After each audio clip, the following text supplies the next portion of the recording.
Hello everybody. As you could already guess looking at the homepage of the Face Reading Secrets of the People in the News, today I will be speaking about George Washington. Not that there is news about him, but for some reason this week I had an impulse to read the face of someone of the very old news. Maybe because I'm not so crazy about today's news. Anyway, I thought, how do we know about people's character, people who lived before photography was invented? From their personal letters, from the paintings or sculptures made of them, from the writings of the historians, and from the impact those people had on others. And of course, if one could read faces, one could possibly know a little more, but one will be limited to looking at paintings which are just like personal letters and sculptures, are all very subjective experiences. So how do we know that Napoleon really looked like that on picture 1 or Abraham Lincoln on picture 2? How do we know that the sculpture on picture 3 gives us a true face of Julius Caesar, and the picture 4 shows the real face of the cruel Emperor Caligula?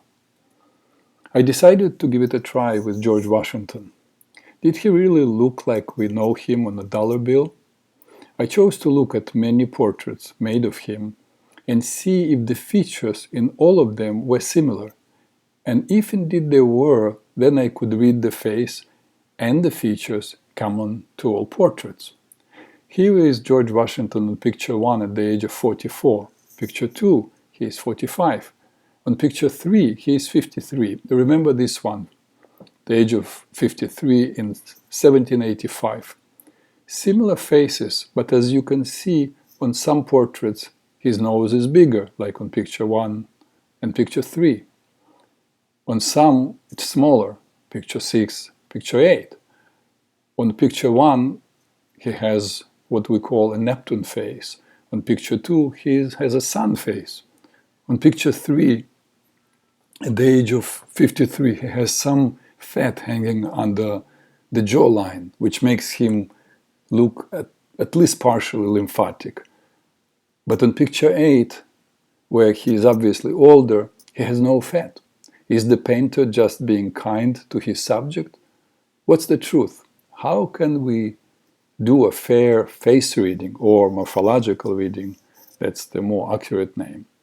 Well, fortunately for all of us, a French sculptor, Jean-Antoine Houdon, made live masks of the face of George Washington in 1785. The masks, or even a good sculpture, gives us a closer idea of a person's real face than any painting. By the way, that's why I take the students who take my face reading course to Metropolitan Museum of Art. We do readings of Greek and Roman sculptures, and then my students go home and read up about the subjects' lives and see how accurate our readings had been. Back to George. Remember his face in 1785 as portrayed by the painter? This painting was done in 1785, but by Robert Pine. So the painter and the sculptor who took the masks are two different people, yet Robert Pine, the painter, was so incredibly accurate.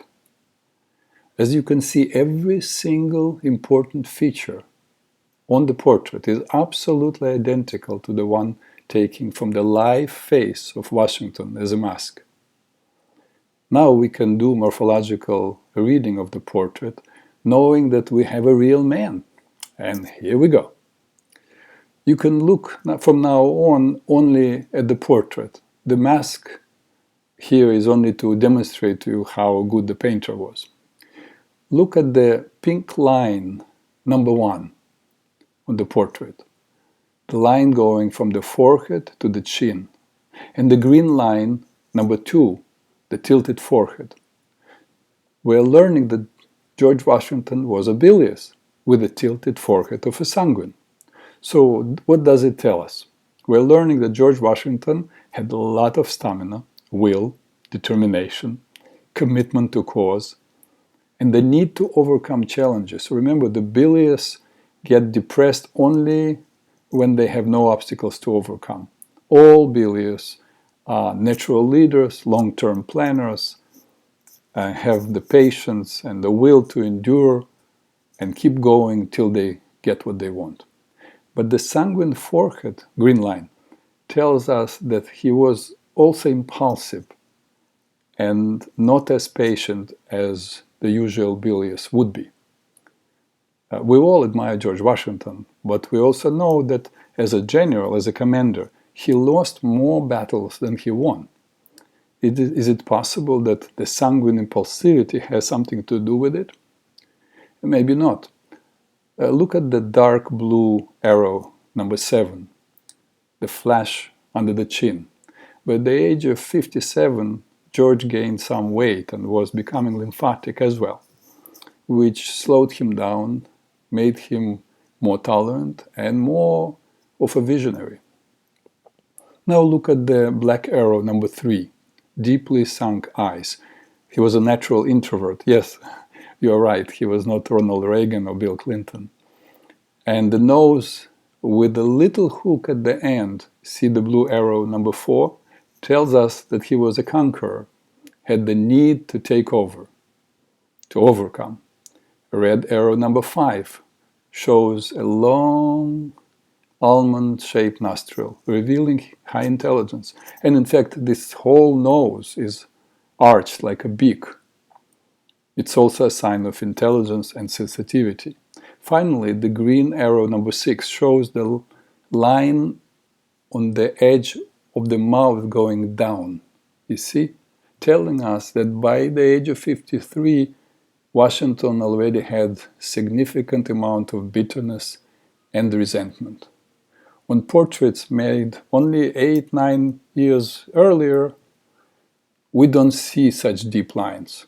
So something happened during those years that imprinted in Washington's face. Let's go on now. Let's look at yet another interesting aspect of Washington's morphology. It's called the inner face and the outer face. I don't think I did this kind of a reading so far in any reading that I've done. The outer face, the frame of the face, represents people's ability to handle life circumstances. The strength and the endurance of the whole organism, mind and body, to withstand challenges. The larger the outer face, the more strength and endurance a person has. The inner face, that is, the size of eyes, mouth, nostril openings, and the space that all the receptacles together occupy on the face, is what people take in from the outside world. The larger the inner face is, the more a person is taking in information of any kind, sounds, sights, smells, people's positive or negative speech and behavior, events in the world, and other people's pain. Basically, the bigger the inner face is, in proportion to the outer face, the more a person takes things to heart. And as you can see, Washington's inner face is quite large, proportionately. That is why perhaps he lived only till the age of 67, while all his comrades of the time, like John Adams, Thomas Jefferson, James Madison, Ben Franklin, all lived into the 80s.